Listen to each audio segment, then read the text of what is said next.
Today's daf we're going to be learning is Bava Kamma daf Pei Daled. Today, first of all, happy Tu B'Shvat to everybody. Today's daf is sponsored by David and Mitzi Geffen in loving memory of David's grandmother, Rabbanit Sarah Henna Rabinowitz Geffen, on her Tu B'Shvat Yurtzeit. She and her husband, Rav Tuvi Geffen, rabbi of Shevi Israel Synagogue in Atlanta for 60 years, brought up their 8 children with love and learning. 7 of their grandchildren made Aliyah, and many great-grandchildren and great-grandchildren live in Israel. Today's daf is sponsored by Debbie Pine and Mark Orenshine in loving memory of Debbie's father, Harry Pine, Noach Avram Ben Yaakov Dvar, on his 22nd year. We miss him every day, especially on Tu B'Shvat. Today's daf is sponsored for the Refuah Shleima of Nadav Ephraim Ben Shulamit Leah, who will be undergoing surgery this morning, probably as we learn.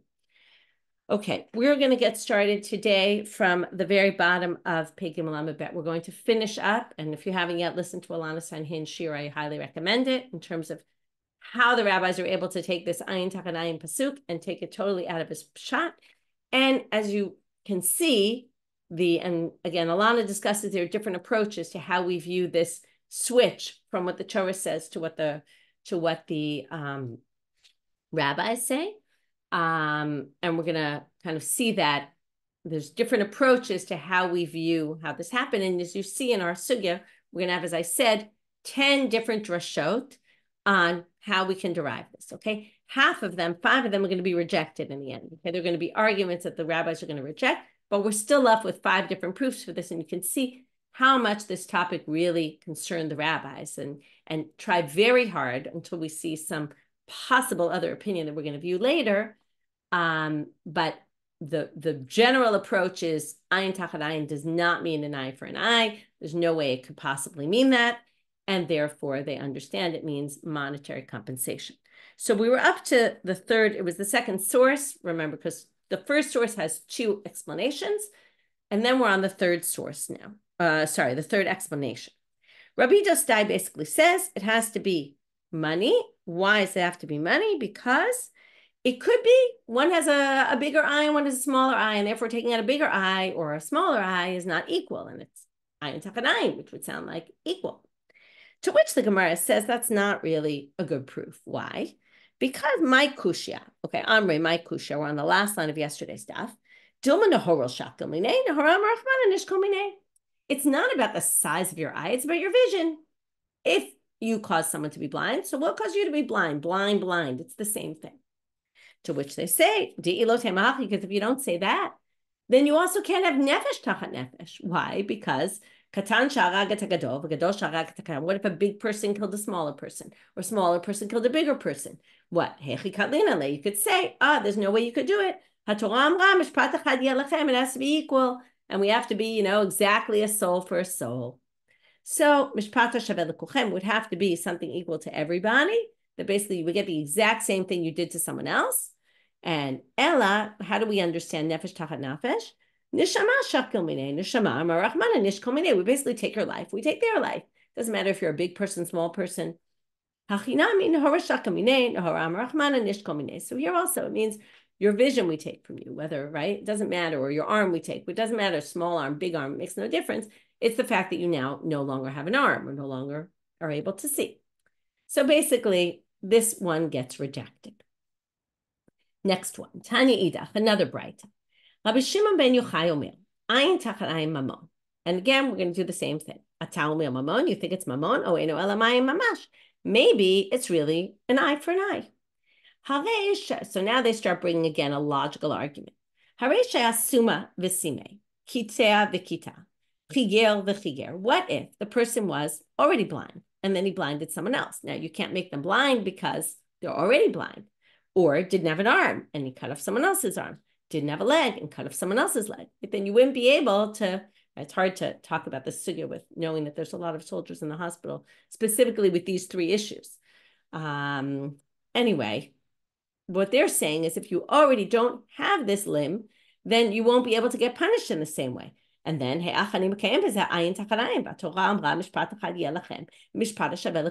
again, maybe this is a rare situation, but the Torah already, we said, there's one law for everybody. It has to be equal. And then you're going to have some people who are going to remove their hand and some people who don't have a hand and will have to do, something else. And then we're going to end up with let's say they'll pay money. So then you're going to have some people paying money, some people paying with their limbs. Doesn't make sense. And you can't have that because it's one law for everyone. To which they say, Amri, my kusha, why is that a problem? Dilma, then they say, basically, what do you mean? Why don't we just say, it's not that we're going to have different laws for different people. It's just that if you're not blind and you blind someone, we'll blind you. If you are blind, then you'll just be exempt. You won't have to pay at all. Now, where do we have a paradigm for this type of thing? And then exempting them, then it's not different laws for different people, okay, even though it sounds like different laws for different people. But it's not really, because this one's just exempt from the law. Okay, we have all sorts of cases where there's exemptions for whatever reason. And in fact, we're going to prove it again, just like in the previous one, we're going to prove it from the death penalty. This is an interesting halacha.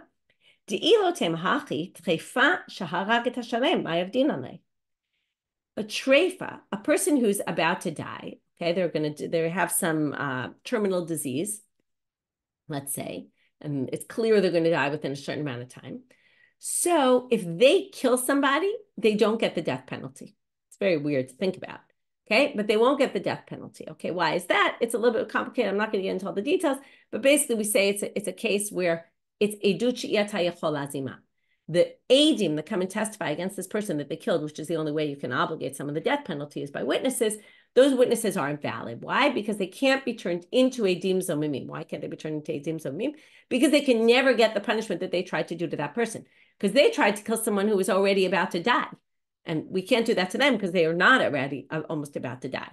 So because they can't get the punishment, we don't accept their testimony because you have to be potentially, in order to be an aid, you have to be potentially able to be uzam, like become edim zomimim, and therefore we actually don't institute the death penalty here. So what do you see? You could have situations where somebody would do something and they would be liable, and someone else who's in a different situation would do it and they'd be exempt. So that shouldn't bother us. If a blind person would blind someone, we wouldn't blind them. They would just be exempt from the halach. Okay, rejected that one. Next one. Okay, the next two we won't reject, and then the next three we're going to reject, and then we'll have a last one. Debay Rabbi Ishmael tana. So the house of Rabbi Ishmael, they bring a bright. By the way, we're still, until now, we've been quoting Brightot. Okay, at some point we're going to move to Emoraim. Okay, but right now we're quoting Brightot. In the house of Rabbi Ishmael tana, Amar Kra, Ken Yinatem Bo. Okay, you have to read both the psukim first to understand what we're doing here. So the psukim we read yesterday. But Yikra 24:19, it says, Ish ki mumba mito, if you give a blemish to someone else, meaning you injure someone, kasher asa ken yaselo, like we did to you, we will do, like you did to them, we will do to you. Next, pasuk says, shever tachat shever, ayin tachat ayin, that's our pasuk, right? A break for a break, an eye for an eye, a tooth for a tooth. And then it repeats what it said in the previous pasuk, which is, kasher yitain mumba adam, just like you gave a blemish to someone, Ken yinatain bo. Likewise, we will give to you. Now, there's one switch there, which instead of in the first pasuk it said Ken yasebo, this one says Ken yinatain bo. So we're going to darshan that yinatain bo. Such will be given to him. So what's the drasha? Enetina elamamon. What does it give? What do you usually give to someone? You don't give them an injury. We don't say, I gave you an injury. We say, right, I injured you, but we wouldn't say, I gave it. Giving is usually money. Okay. Obviously, it's not always money. And the Gemara is going to say right away, what do you mean? It says giving in the beginning part of that phrase. If you give an injury to someone, so what, you're going to say that's money? He gave him money? No, he didn't give him money. He injured him. So Amrei Debei Rabbi Ishmael Krat Yetera Darshan. So now they're saying the house of Rabbi Ishmael, when they darshan this, what were they saying? They were saying it's just that this is unnecessary. This is extra. It already says, in the first verse we read. Why does it repeat it again and then repeat it with a different word? It's to teach you shmamina mamon. Okay, so now they still ask though, well, if that whole second phrase on the second pasuk there is all unnecessary, and then we add the ken yinatembo to teach money, well then then why do you need the beginning part of that phrase? Just as you give a blemish to someone, such we will give to you, and we will give to you, meaning you have to give money. Well, what do you need the kasher temum ba'adam? So they answer very simply because there's no other way to read the pasuk. In other words, they needed it in order to say, just as you did to someone else, we will do to you. Okay? But really, it was for the end of that phrase, which was important. It's just you brought the beginning of the phrase to explain the end of the phrase, to get to the end of the phrase. It wouldn't have made sense standing there on its own. So this one, we actually accept the king yinatem bo nitina is money. And now we're going to have a similar type drasha. Debei Rabbi Eliezer tana amar kra. This pasuk is actually in the context of a dim zomimim. This is a false witness. It says you're going to get whatever you intended to do to that person. And then it has this pasuk, yad b'yad. Okay, first it says lo tachus eincha. We actually darshan that pasuk the other day. Lo tachus einecha. Nefesh b'nefesh, ayin b'ayin, shem b'shem, yad b'yad, regel b'regel. Okay, it says don't have mercy, a life for a life, meaning if they tried to kill somebody by saying they were a murderer and they lied, we take their life. If they tried to say somebody, cut off someone's hand and they lied, then we cut off their hand. Or again, how to understand this yad b'yad, regel b'regel, all that. That's the literal. Now we're going to say yad b'yad. What does it mean, yad b'yad? A hand in a hand. Davar hanitan miyad b'yad. It must be something that's passed from hand to hand. What is that? Ma'nihu. What is that? Mamon. Money. Money gets passed from hand to hand. To which the Gemara says, Elameata, regel b'regel, nami hachahu. What? You're going to say regel b'regel means a soccer ball, right? In other words, what gets kicked from foot to foot? You're going to say, also a soccer ball or something like that, meaning I don't think they really thought of soccer balls, but nothing really gets passed from foot to foot. So if you're going to use that drasha on the yad, then what are you going to do with regel? So Amre deber Rabbi Eliezer krayetera kadarshe. So now they said, well, really what Rabbi Eliezer was saying is just like we did with the last one, there's an extra pasuk here. This pasuk is totally unnecessary. Why is it totally unnecessary? It already says we do to you what you tried to do we do to the Eidim Zomim what they tried to do. Now, what they tried to do is whatever they tried to do. If they tried to kill someone, if they tried to injure, claim they injured someone, if they tried, right? They claimed they were a murderer. They claimed they injured. You don't need to start saying nefesh b'nefesh, yad b'yad, regel b'regel. All those words are totally unnecessary. So therefore, isagadata mamash yad b'yad lamali, right? If yad tachat yad in the damages verse meant literally take a hand, then you wouldn't need to say here a hand for a hand. It would be totally unnecessary. We'd already know that. Shma mina mamon. It must be that yad b'yad is coming to teach you something else. It's open for drasha, which means we're going to understand it not literally, but something passed from hand to hand, which is money. To which they have one side question, regel b'regel lamali. Well, then it still doesn't really explain why do you need the regel b'regel. That's extra, and we didn't darshan that for anything. I did a katav yad b'yad, katav nami regel b'regel. Well, once they did yad b'yad, then they just added more things to the list. But it's not really important. The important extra one was the yad b'yad, and that one we're going to darshan for our purposes. So this one also stood, even though both these last ones, right, kain yinatem bo or yad b'yad, in the end, there was a bit of a question because there seemed to be other words that were not darshaning in that pasuk. Both times they kind of said, well, those words were necessary for these words or just kind of got in there anyway. Okay. Number 7. Again, source 6, but proof 7. Abaye Omer. Okay, now we're in an Amora, except that he's quoting a Tana also. So I'm quoting a bright from the house of Chizkiah. Tana de Bechizkiah. Ayin tachat ayin, nefesh tachat nefesh. Below nefesh v'ayin tachat ayin. Notice the pasuk says an eye for an eye, a life for a life. It doesn't say an eye and a life for an eye. Okay. Why would we think it would? Well, isa kedatach mamash. If you think it really means blind the person, zimni de mishkachol ayin v'nefesh tachat ayin. You might sometimes end up with a situation where you blind someone and they die as a result of it.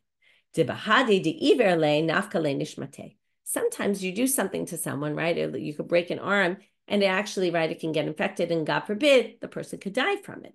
So these are injuries that are very serious that could actually have life-threatening consequences. And the Torah didn't say a life and an eye for an eye.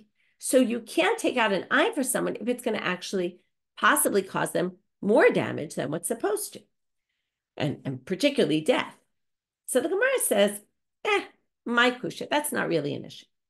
Dilma meimadam dina. Now, there's this concept that comes up by lashes, where we assess how many lashes a person can get. If you're deserving of lashes, you're supposed to get 39 lashes. But we always do an assessment. Can you handle it? Maybe you're a weak person. Maybe you can't handle it. Then we'll end up killing you. So we make an assessment. And the way it works, and we'll see this in the sugya in another 2 minutes, but I'll already kind of preempt it by saying the way it works is like this. We assess you can handle 39, let's say. Or we assess you can't handle 39. So if we assess you can't handle 39, we'll give you less. If we assess you can handle 39 and then you die from the lashes, the court is exempt. Okay? It's not their fault. They did their job. They assessed. You happen to have died from it. The court is exempt. What really they mean is the person who administered the lashes doesn't have to go to the Yomi, the refuge city, for accidentally killing someone. Right? You would think that was accidental murder. No, they did it responsibly. They did what they could to prevent it. The fact that you ended up dying was kind of a fluke, and we're sorry about it, but nobody gets punished. So now they're going to say the following. So now they're going to say, they obviously, before they take out your eye, they're going to assess the situation.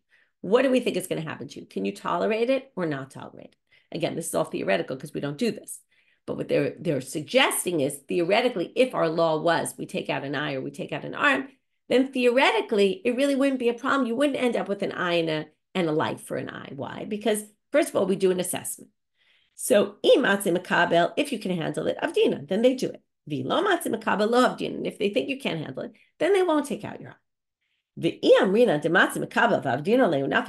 if you're worried about the possibility that maybe they will take out your eye and think that you can handle it, and in the end you can't handle it, well then, if you die, you die. That's not going to bother us in terms of this verse of a life and an eye for an eye, because just like by lashes, the court's assessment is a valid assessment. Even if they're wrong, we don't view them as being wrong. So therefore, now there's a bit of a jump, but therefore, if the court assessed that you could handle it and you weren't going to die and you end up dying, that's not the court's fault. And it's not viewed as an eye and a life for an eye, because it just was a fluke that happened. So basically, we're not really worried that it's going to be an eye and a life for an eye, and therefore you could do ayin tachat ayin theoretically. And this whole proof of Chizkiah doesn't really stand. Rav Zvid, Mishmei de Rabba Amar. Now we're moving to Amoraim proper. Okay, this was an Amora quoting a Tana until it was all Tanaitic sources.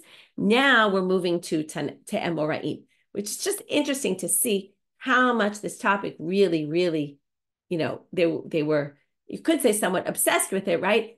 Each one trying to come up with, it wasn't enough that there's all these Tanaitic proofs. First of all, some of them got rejected, but we still do have some proofs that didn't get rejected. But even the Amoraim now are trying to come up with reasons.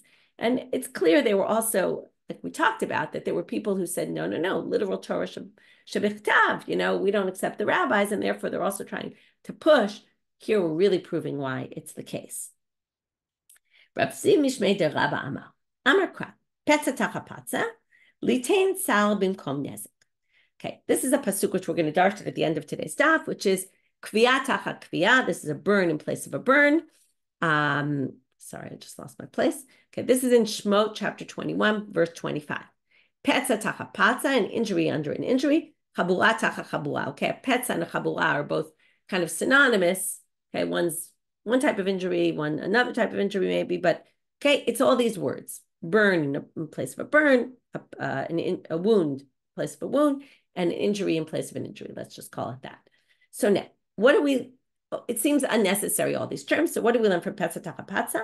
Litain sal bimkom nezek. That means, why does it add this Petza word? It means that even if you pay damages, if there was pain to the person, you have to add money for the pain also. Okay, the tzaar payment is not only if you don't pay nezek, it's even if you pay damages, you also pay tzaar. V'isa kadatach mamash, yehechi d'tarav lehu tzara, lahainami eat late tzara.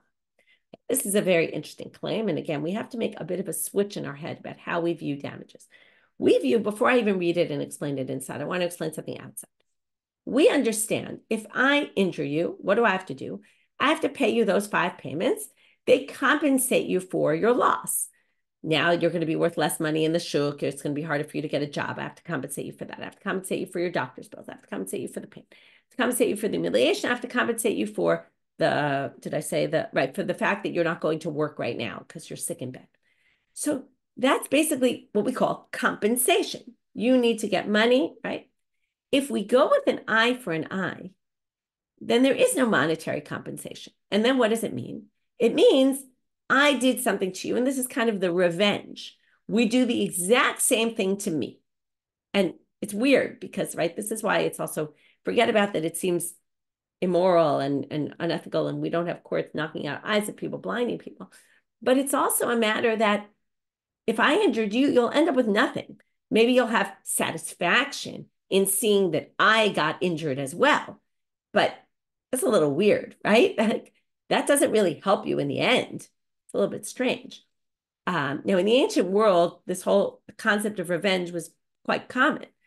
So now they're saying if we're on that concept of revenge, then there is no such thing as tzaar b'mkom nezek. What is tzaar b'mkom nezek? We have to add something. In addition to the nezek, you also have to pay tzaar. Now, if we say that and it doesn't mean money, then it's irrelevant because what? If you say it means mamash, an eye for an eye, and I'm going to read it again. If I took out your eye and caused you, number one, damages and also pain, well, when we take out my eye, it'll be exact for exact. I'll also have damage to my eye that now I'm worth less money, and I'll also have pain from having my eye taken out. So there wouldn't be anything additional. There's no reason to say there's also tzaar b'mkom nezek. Obviously, I suffer when I get damaged. So, and if the punishment is to inflict it on me, well, the tzaar is already included. There's no reason to say, oh, there's also a tzaar in addition to the nezek. So that would prove that it must be monetary, because then, in addition to paying nezek, I'm also paying tzaar. But if it's that we just knock out my eye, tzaar is included in that. So, umay kushya, what's the difficulty? They're going to reject this reasoning. They're saying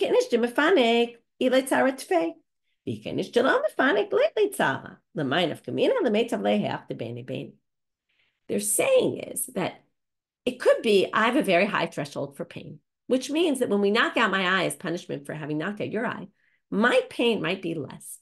If my pain is less, then in that case, what it means to tell you there's tzaar b'mkom nezek, it means that I'll have to compensate you in addition. Let's say your pain was worth $1,000 and my pain was worth $500. So I'll have to compensate you the extra $500 that I didn't suffer as a result. And then you still could say it's an eye for an eye, literally. So that proof wasn't a great proof. Rav Papa, Mishmei de Rava Amar. Again, in Amora. Amar Kra, Verapo Yerape. This is going to be the exact same gist of the previous, but not focusing on tzaar, but ripoy. What is ripoy? Doctor's bills. Now, if the whole thing is the revenge category, right? Do to me what I did to you. Well, then, right? So, rapo yerape, what does that mean? Litem refuah b'mkom nezek. That means if there were damages and I paid damages, I also have to pay the doctor's bills. But isal kadatach mamash, if you think it's that we take out my eye, the same way you had to pay doctor's bills, I now had to pay the doctor's bills. So again, right? It's so hard to think about because obviously we're talking about, I have to compensate you. You paid money out of pocket to the doctor. Of course, I have to compensate you for the doctor's bills. But again, if we go to a different track and we say this whole thing is just again, whether we call it revenge or not is a good question, but it's sort of like revenge, right? You did that. We have to take out your eye. Then in taking out my eye, I've now had to pay the same doctor's bills that you did. And that should be sufficient because that's all we're really discussing here. So the Gemara again rejects, and therefore it must be money because that's why I'd have to pay doctor's bills in addition to the damages. To which the Gemara says again, just like they rejected the previous, umay kushya. Some people heal differently. You might need to go to the doctor 10 times, and I might only need to go to the doctor twice because I'll have healed quicker than you. And then, what will be the relevance? And then I'd have to pay you the difference, right? How much more you had to pay more doctor's bills than I did, and that's what I'd have to compensate you. And then there would be a concept of ripoy even on that track. So that didn't prove it. Last proof. Rav Ashi Amar Atya Tacha Tacha Mishol. Ktiv Hacha Ayin Tachan Ayin Uktiv Hata Mishalem Shalem Yishalem Shol Tachat Shol So both use the word tachat. In our pasuk, it's eye for an eye. In the other pasuk, it's you have to pay a shore in place of the shore that you killed. So now, right, now that's obviously, it says yishalem tachat. You will pay in place of the shore. So afkan mamon, it must be mamon by us also. So the Gemara says, wait a minute. My chazid dialif tachat tachat mishor. Nilif tachat tachat me'adam. Dichtib natat nefesh tachat nefesh. Mala halam mamash afkan mamash. What do you mean? Why did you choose that tachat? There's all these other tachats. There's a life for a life. And there we actually mean it literally. You kill someone, we kill you. You get capital punishment. So just like that's actual, we should say it's actual by us. So they say, nah, we're not going to learn it from there. Amar danim nizikim nizakim. Ve'ein danim nizakim mimita. We're going to learn damages from damages to a person, damages to an ox, from damages rather than damages from death, from killing, right? Murder. That's different. To which the Gemara says, Adraba, I could say the opposite logic. Danim adam me'adam ve'ein danim adam mi'be'ema. You should learn a person from a person, which was the death, that was the tachat, rather than learn it from an animal. So Rav Ashi starts with a new tachat. He rejects, we can't learn it from the Adam because maybe it's death and that's not right. And we can't learn it from the shore because we shouldn't learn from an animal. So Amar Rav Ashi, mitachat asher ina yalafle. We learn it from the pasuk about rape. A man who rapes a woman has to pay this penalty to the father of the woman he rapes. Again, it's raping a single woman. And then it said, tachat asher ina, because he caused her to suffer. And that means that in addition to paying that, he also has to pay boshet and pgam for the fact that he tortured her, okay? Humiliation and the how do you say it? Like the personal, I don't know how you say pgam, but the damage he caused, it's sort of like damage that he caused her. So now they say that pasuk is obviously talking about financial compensation. And it says tachat, and it's a person damaging another person. So Adam nizikim nizakim. So it's both damages and it's human, and therefore we're good with it. Okay, so that's his proof at the end, and that one isn't rejected. And thus we end our long slew of drashot about ayin tachat ayin. Again, definitely worth listening to Alana Steinhain's shiur about how the rabbis, like what power, and she brings up three different approaches among the later commentaries. What power do the rabbis have to change a literal meaning of the Torah to their own, to a different interpretation? Is it their own? Is it right? How do we view this whole kind of switch from what it says in the Torah and what the rabbis say? Okay, now we get a really interesting line after all this. Tanya, another Braita we quote, Rabbi Eliezer Omer, ayin tachat ayin mamash. Okay, you read the simple reading of that line. Sounds like he thinks an eye for an eye, mamash means literally. Okay? Wow, that's pretty strange. To which the Gemara thinks that's pretty strange. And the Gemara doesn't really want to accept this, and therefore they reinterpret what he means. Now, what he really meant, we don't know. I'm putting it out there. But the Gemara will not have it that he thinks it's really literally an eye for an eye. It's like beyond their comprehension that could possibly be. To which they say, Mamash sakadata? What? You think it really means literally? Rabbi Eliezer lele kachal hane tana? What? He doesn't hold like all these other Tanakh opinions? No way could that be. Unfathomable. So Amarabba, we're going to have two different interpretations. The first one we're going to reject. Rabba says, Lomar she'en shamin oto ke'eved. What he means is, we don't evaluate you the way we've said, ayin tachat ayin is money. And how do we do that? We do it based on, if you were a slave, what would you be sold for? So we don't do it in that way. See, it doesn't say how we do it. So I'm going to buy Ela Kaman, Kiben Cholim, what we evaluate him, what a free person would be like on the market. There is no such thing. That's an oxymoron. Ben Cholim mi leidmei. There is no value on a person, right? You try to say, what's the value of a person? Nobody has a value of a person. The only way to evaluate someone is say, if they were a slave, what would they be sold on the slave market? Right? Nowadays, we don't even really have that, at least most places where we live. But anyway, Ela Amar Rav Ashi, Lomar, so Rav Ashi gives a different explanation. What did Rabbi Eliezer mean? Lomar she'ein shamino to b'nizak ela b'mazik. What does ayin tachat ayin mean? It means, and this is really the way a lot of the commentaries explain ayin tachat ayin, we should take out your eye. You're deserving. And this is how they say, well, the Torah says it. Well, the Torah is saying you're deserving of taking out your eye. But instead of doing that, we're going to have you do compensation. But how are we going to have you compensate? Since we should have taken out your eye, Rabbi Eliezer thinks, therefore, the amount of damage as I pay is not the damage I caused to you, but the damage, if it were me, if we would take out my eye in place of yours, because that's really what we should do.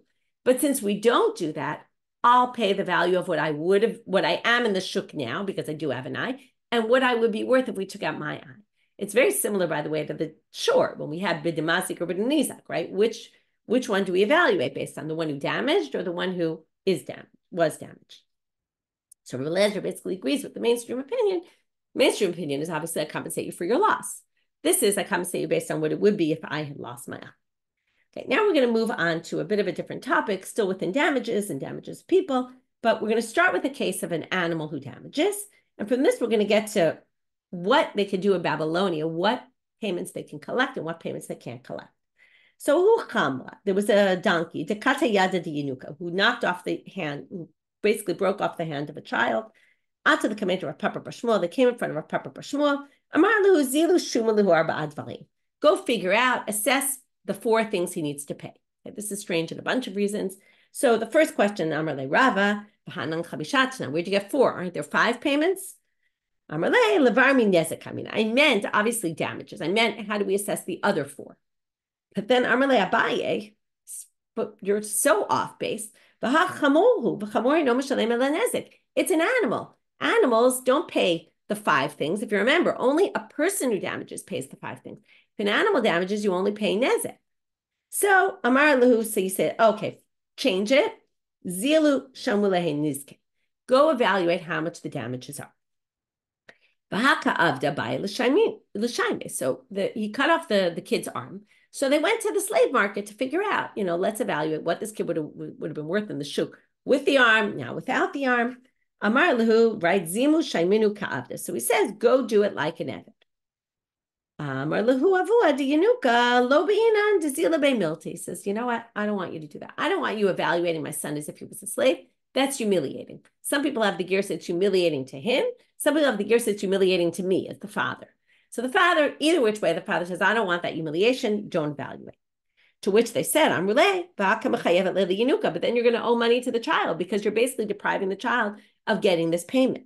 To which they answer, he answers, Amarlu, when he gets older, I'll give him the money from my own money. Different ways that people translate this, but let's just go with that. He basically says, I'll compensate my son later, as when he gets older. Now we had a shiur. So that yet didn't get into the whole thing in Babylonia. We're going to get there soon. Now there was an ox who chewed the hand of a child. Rava, they went before Rava. Go figure out the damages based on the fact that he's a slave. Aren't you the one who says, if we have to start evaluating what you're worth in the slave market, we don't do that in Babylonia. We can't do evaluations. Okay, now there was a whole thing that you can't do evaluations. You can't do all sorts of things in Babylonia because they didn't have smicha like the rabbis in Israel, and they didn't have the authority. Okay, generally, we talk about they can't do knesot, penalties. If this is not a penalty, this is damages. This is compensation. But if you have to start doing evaluations, they also don't have the power to do evaluations. And our whole discussion right now until close to the end of the daf is going to be about what type of things they can do in Babylonia, what they can't do. So Amar Lu lo tzricha yitafas. You're right. What I meant is we can't convict this guy and make him pay, the owner of the ox, to pay based on our evaluation that we do. But if he grabs the money from the other, if the father of the child grabs the money from the other side and says, I'm owed this money, I'm taking it. Okay, the court can't do it, but I'm taking it on my own. Well, generally what we say is we won't take the money out of his hands unless he wasn't deserving of it.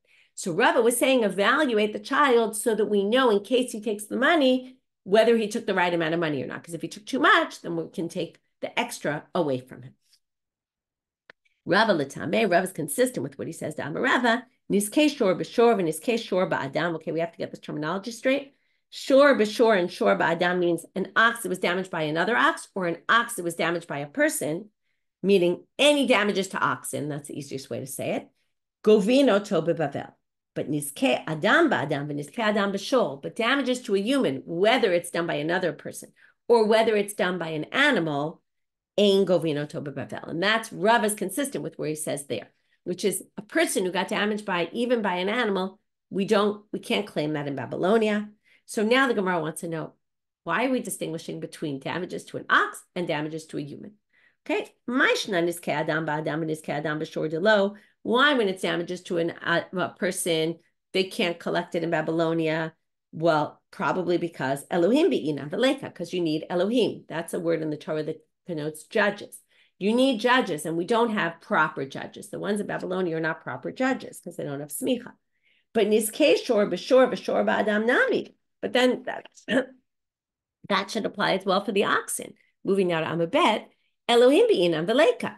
You also need that for judging damages done to an ox. So we don't get it.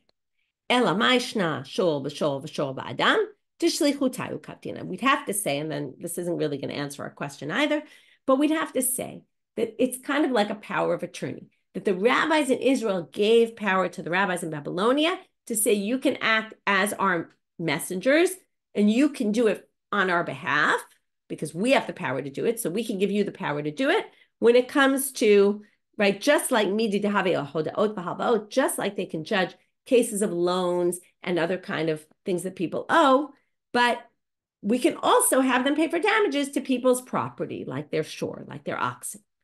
But if that's the case, adam b'shor namish l'chutayu kavdina. But then it should be the same for damages caused to a person. You should say the rabbis of Israel gave the power to the rabbis of Babylonia to act as their messengers. So we're back to square one. We don't really understand why there's a difference. Say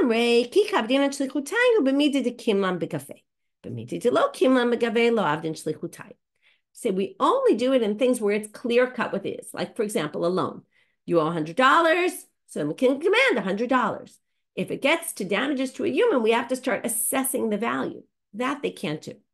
To which they're going to say you have the same problem with the ox. It's also not clear. Why not?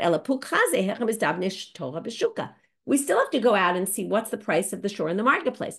That's already an evaluation. In other words, there's no difference between damages to a shore and damages to a person. Both cases, we have to go out and evaluate. So it can't be that. And furthermore, if you're going to say it's all about fixed price, yes, not fixed price, no, well, then we have another problem, which is tashlum kefel, the double payment, and tashlum arba v'chamisha, the kitze, that's a very clear cut. You stole something, the item is worth X, kefel is going to be double that.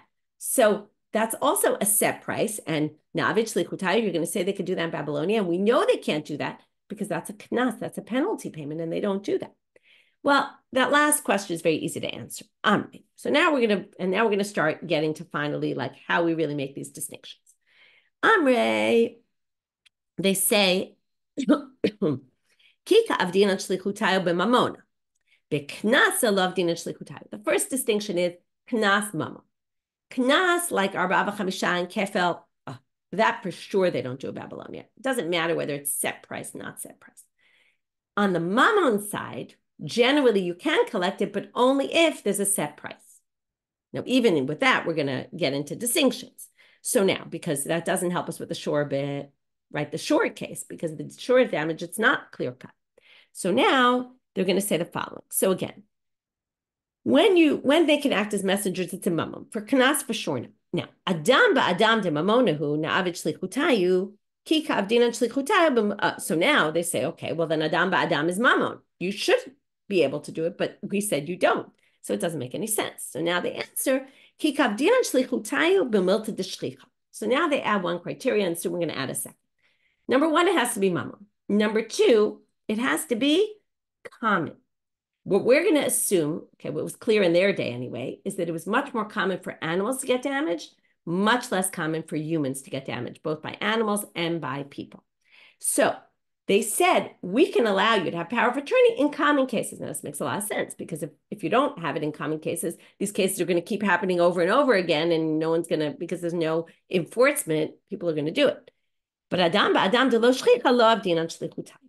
But we're still going to have to distinguish even further, because we have another problem, which is Hare boshet upgam. And some people say it's the boshet upgam that we discussed by the rape case. Dishachiach, which is common. Strange to say it's common that rape was common, but there's also mefata, which is a man seduces a woman. Then there's a payment also, and that might be more common because there was agreement on her part. Anyway, boshet upgam apparently was more common, and maybe it just means in general humiliating people, which we know people do that a lot. Na'avit shlichutayu, because that's a mammon payment, and it's common. To which they say, Amre hachinami, the Rav Papa, ag be'arba mezuzah leboshet. They say, Rav Papa did it. We saw that in the beginning of our Masechet, this story, where he took 400 zuz for boshet. So yeah, it fits perfectly then. To which they say, Pa'aleiti to Rav Papa, wait, but you don't hold by Rav Papa? Deshalach le Rav Chisda le Rav Nachman, deshalach le Chisda Chisda. Knasa Kamma b'Bavel. Rav Papa said that Rav Chisda sent to Rav Nachman and said, this case, and then Rav Nachman said back to him, Chisda, what are you doing? You don't collect mammon in Babel. This is when we got to the whole sugya, the guy taking the law into his own hands. Anyway, they don't accept that in Babylonia. So we're back to saying, why is boshet and pgam? If it's common, why don't we do it in Babel? Ela ki avdinan shlichutai. Now we get to the conclusion here. Milta d'shlicha, a common occurrence, and ipe chesron kis, and there's a financial loss. Boshet and pgam, there's no financial loss. I've just been humiliated, but it didn't cause me to lower my value in the marketplace. But if it only is common without the financial loss, or inami milta deloshlich, or it's not common, and that would be damages to a human. Not common, but it does decrease their value. So now we have our conclusion. We have knas they don't do, and in the mammon category, if it's an evaluation, that is it would have to have both monetary loss, and it would have to be well, actually, I should talk about the ones that not. If it either doesn't have monetary loss or it's not common, then they can't do it in Babylonia. Hilkach, therefore, and now we're going to go through it. Adam ba'adam afagavdi bechesron kis kevan lo shchita lo avdi shlichutayu. Even though there's a financial loss because it's not common, they don't do it in Babylonia. Boshet, the humiliation, even though it is common, since there is no loss, then they're not allowed to do it. And sure, b'shor, govim b'bavel. Now they're going to ask, wait a minute. Now we're going to have another question. Sure, b'shor, govim b'bavel. Really? For damages for an animal you can collect in Babylonia? Bahama Rava, didn't Rava say, sure, shezik, ain't govino tobel? Now we have a contradictory source. Rava says, the sure the damages we don't collect in Babylonia. Now, it didn't say damages what, but they say, the azik man, who did it damage? Elam the azik adam, and that would work perfectly. But no, it doesn't make sense that you would say that, because my area sure the azik adam, afilu adam the azik adam, nami ain't going to. If a person who damages a person, we can't collect in Babylonia, that's worse than your animal damaging a person, because it's always worse when the person does it themselves. So you wouldn't need to tell us a shore that damages a person. So he must be telling us even a shore that damages a shore. Elapshita de azik shore, v'katane ein govino to b'bavel. So it must be a shore with a shore. So now we have contradictory sources. We said a shore with a shore collect in Babylon. This says you don't collect in Babylonia. So they're going to have two options to resolve this contradiction. The first one will be rejected. Amre hatam bitam hacha b'muad. Now, this reminds us of another sugya. We learned that a shore tam does chatzi nezek, and there was a whole question: is that chatzi nezek mammon cut in half, or is it knas? Is it a totally different track? So most of the sugya really lean toward saying tam pays half nezek because it's a knas, it's a penalty. So then you very simply say the one that says they don't collect it in Babylonia is talking about a shore tam. And the one that says you do collect in Babylonia is the shor muad, which is a mammon payment. But Rava says you can't turn a shor into a shor muad in Babylonia because they don't have the rights to do that in Babylonia, the rabbis. So Amre, they say, okay, well, how about this case? The shor was made into a muad there in Israel, and then brought to Babylonia. What's the problem with that? But that is such an uncommon case. There's no way they would have talked about this uncommon case. Uncommon cases, again, the rabbis don't have the rights to judge cases. So it's so rare that would happen. So they say, okay, let's try a less rare case, even though in the end they're going to say this is rare too. The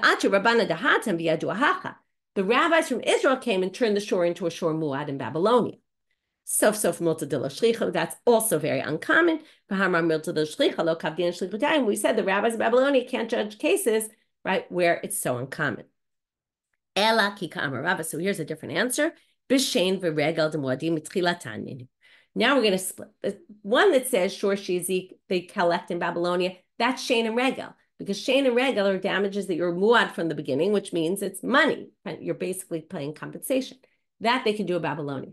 But the other side that said no, you can't, is talking about a shor tam, which is only knas.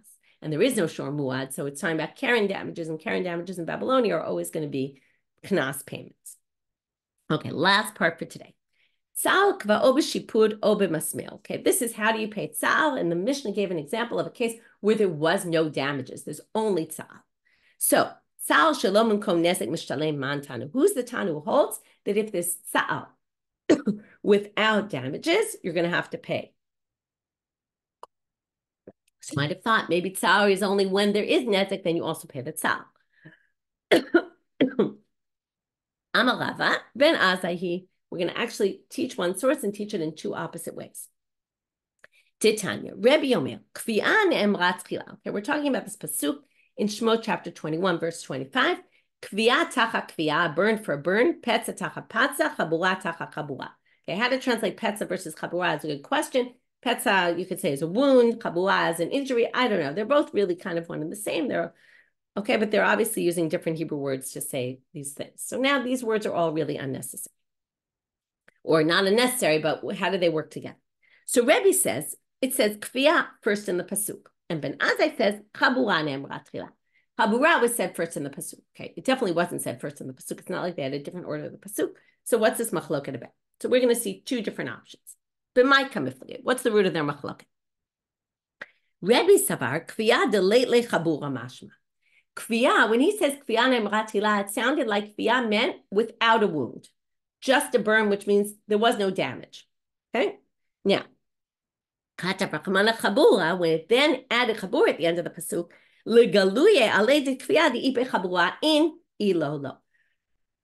by adding chabura, they said, don't think what you thought in the beginning. When it says kviya, it sounded in the beginning, that's what it means, you thought it meant without a chabura. When it added the word chabura, it said, no, a kviya is only when there's chabura, meaning only when there's damages to pay as well. That's not like our Mishna. And Ben Azai saval kviya de'ipe chabura mashma. No, kviya sounds like it includes damages, meaning a kviya only when there's damages. Then katav rachmana chabura legaluya alei de kviya de'ipe chabura. But then when it added chabura, it said, oh no, don't think what you thought before. Kviya stands alone, even without damages. Then the chabura means when there's damages. And then he's basically saying that tzaar bimkom nezek, you would have to pay. In other words, you'd have to pay both. You'd have to pay. In other words, it's the second chabura is coming to tell you that when we said kviya, we mean with the chabura. Okay, we're going to stop here for today. Rav Papa's going to then reject this and say, what do you mean? Maybe they really mean the opposite and the opinions flip. Okay, so quick review of what we did today. Ayin tachat ayin, we continued on all our attempts to prove how we know that it's money and not actually an eye for an eye. Literally, 5 of the ones that we brought today were rejected. Okay, altogether, we have 10 different proofs for this. Then we went to Rabbi Eliezer, who has this other approach, which we have to explain. What does he mean by mamash? It doesn't sound like he really means literally take an eye for an eye. He says in the end, it's the mazik, right? You evaluate it based on the person who damaged, on their value. Then we went into the damages in Babylonia, what kind of damages you can collect in Babylonia, what you can't collect. And then from there, we went to this, who is the tana of our Mishna that says tzaar even without nezek, because the examples they gave were, your fingernail where it didn't cause any damage, you're not devalued in the shuk, you're going to pay tzaar anyway. And then we tried to say it's ben azai, but next time we're going to see the flip of how to understand their drasha. That will finish today. Wishing everybody a good day and hoping for good news, and Tu B'Shvat Sameach to everybody.